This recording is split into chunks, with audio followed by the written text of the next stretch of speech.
welcome back to my channel. If you're new here, my name is Anna and I make New York City based adventure videos spiked with love and positivity. This week we are still not back in New York City. We are exploring Madrid, Spain, and behind me you can see the Royal Palace. In this video, I'm going to take you to some of the top attractions in Madrid. I'm so excited to get this last video of the Spain series started. But before I do, please subscribe if you enjoy New York City based videos or international trips like this one. Alright, let's get going. So far, I've taken you to Barcelona and Valencia. Compared to these Spanish cities, Madrid also has superb architecture. As you walk down the streets, you'll want to pause and stare at the buildings for a while. I'll start off by showing you two famous gates in Madrid. Porta de Sant Vicent was built in 1775 under the order of King Charles III. Unfortunately, the original work was dismantled in 1892 to make way for traffic. This exact replica was made in the late 1990s out of concrete clad in grey granite and limestone. Next, let's head over to another gate you'll come across as you tour the city. The Toledo Gate was erected to commemorate the arrival of King Ferdinand VII in Madrid. This neo-Roman archway, built from granite and columnar stone, was completed in 1827. Originally, there were two buildings at the sides which were demolished at the start of the 20th century. Those had served as an architectural union with Madrid's city walls. Now, we'll visit one of the most visited squares in the city. Puerta del Sol is located in the center of Madrid and is one of the most famous sites. It has a semicircular shape and is where many of the busiest streets intersect.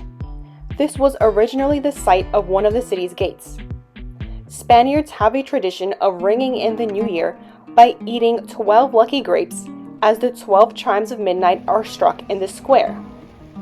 A statue of King Charles III of Spain on horseback is found here, in the middle of the fountain.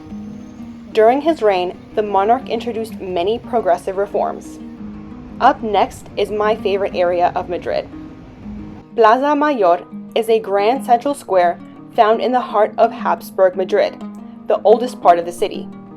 The square holds events such as the drum parade at Easter, outdoor concerts, and the city's Christmas market in December. Plaza Mayor was erected on the former Plaza del Arrabal, where Madrid's most popular market was held until the late 16th century. King Philip II moved the Spanish court from Toledo to Madrid in 1561. He wanted to remodel the square, but it was actually his son Philip III who built the new square when he was in power. A devastating fire occurred in 1790, which destroyed the square. When it was rebuilt, the number of floors of the buildings was reduced to 2, the square was closed at its 4 corners, and 9 arches were built that provided entrances to the plaza. The equestrian statue found in the center of the square is that of King Philip III. It was finished in 1616. It originally stood at the entrance to the Casa del Campo Park, but in 1848, Queen Isabella II had it moved to Plaza Mayor. Let's head over to one of the most famous museums in Madrid. The Prado Museum is a must-see. It opened on November 10th of 1819 and commemorated its 200th anniversary in 2019. The Prado's walls are lined with masterpieces from the Spanish, Italian, and Flemish schools.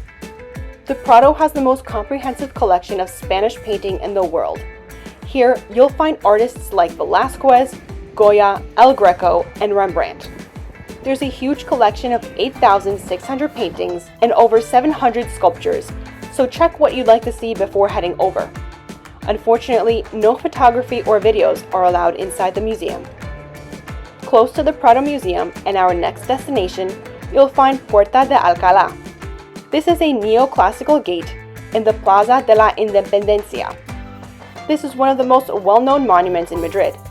Finished in 1778 under the orders of King Carlos III, it was erected as a triumphal arch to celebrate the arrival of the monarch at the capital. The granite gate is 19.5 meters tall. It's worth visiting Parque de El Retiro, as it's one of the largest city parks in Madrid. The park belonged to the Spanish monarchy until 1868, when it became a public park following the Glorious Revolution. With 125 hectares and more than 15,000 trees, El Retiro is a wonderful place to enjoy a sunny day. Events such as the book fair and San Isidro fireworks take place in the park. Since 2021, it has been recognized as a UNESCO World Heritage Site. You'll see locals and tourists alike running in this park, relaxing by one of the numerous fountains, reading a book on the grass, enjoying a snack, or taking the rowboats out on the water.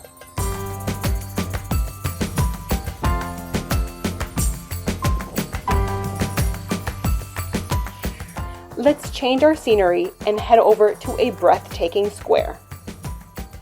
Plaza de Cibeles is a famous square in the center of Madrid that's known for its fountain and iconic buildings from the late 18th and early 20th centuries. The buildings surrounding the square are the Cibeles Palace, Bank of Spain building, and Palacio de Linares. This was another one of my favorite squares. Its lively atmosphere, famous buildings, and beautiful area was truly stunning to experience in person. In the center of the square is the Cibeles fountain, the symbol of Madrid. Cibeles is the goddess of nature and protector of the people. The goddess takes her seat on a chariot pulled by lions. Initially, the fountain supplied water to the people of Madrid. A fun fact is that the fans of Real Madrid celebrate their team's victories by gathering around this monument. The former Palacio de Comunicaciones, also called Cibeles Palace, is a monumental building that has been the seat of the Madrid City Council since 2007. It was originally the headquarters for the Spanish Post Office, which opened in the early 1900s. The building represents the union of tradition and modernity. Made of stone, iron, and glass, Cibeles Palace stands where the former gardens of El Retiro used to be. Inside, there's a restaurant, rooftop bar, and observation deck from which you can have great panoramic views of the city. Banco de España opened in 1891. The headquarters of the Bank of Spain had an imposing, austere exterior, which contrasts with its beautiful interior, decorated with an excellent collection of paintings by Goya, Mengs, Maea, and Vicent Lopez. The Bank of Spain building was completed in 1891.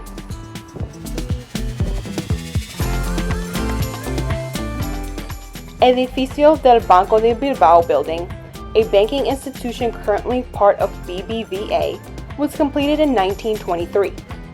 During the second half of the 20th century, it underwent several extensions which allowed its facade to be extended. It has a total surface area of almost 18,000 square meters. The former headquarters of the Banco de Bilbao is one of the most representative buildings of financial Madrid. Next, let's head over to one of the busiest and most iconic avenues in Madrid. Gran Via is over 100 years old, with its construction beginning in 1910, marking the modernization of the city with the appearance of the first skyscrapers and the adoption of modern architecture. Lined with shops, theaters, hotels, restaurants, and cafes, thousands of people come here to purchase goods. Many of Spain's and the world's major chain stores have a presence here, as well as small shoe shops, fine jewelers, and watch sellers. You'll also find many souvenir shops selling lace, shawls, and fans. Some of the city's best-known landmarks include the Metropolis building, to name just one. The Metropolis building is one of the main icons which opened in 1911. Originally built to house an insurance company, its neo-Renaissance facade features the symbol of the insurance company at the very top. Let's continue this grand architectural tour with my favorite building in Madrid.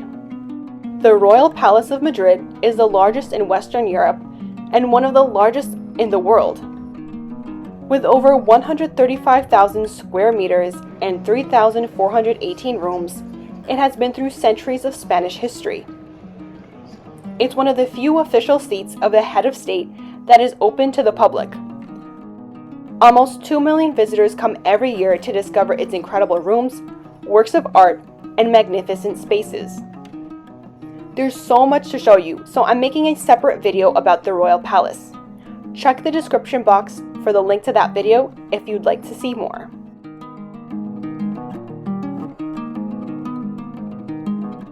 The Columbus Monument is dedicated to the man who discovered America and presides over the Plaza del Colón.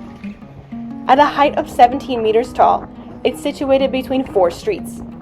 The 3-meter-tall statue of Christopher Columbus is carved out of Carrara marble and set atop a high pedestal.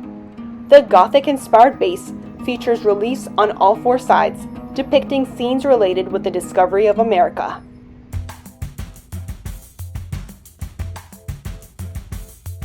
Puerta de Atocha train station was the capital's first railway station, built when Spain's second railway line was inaugurated in 1851.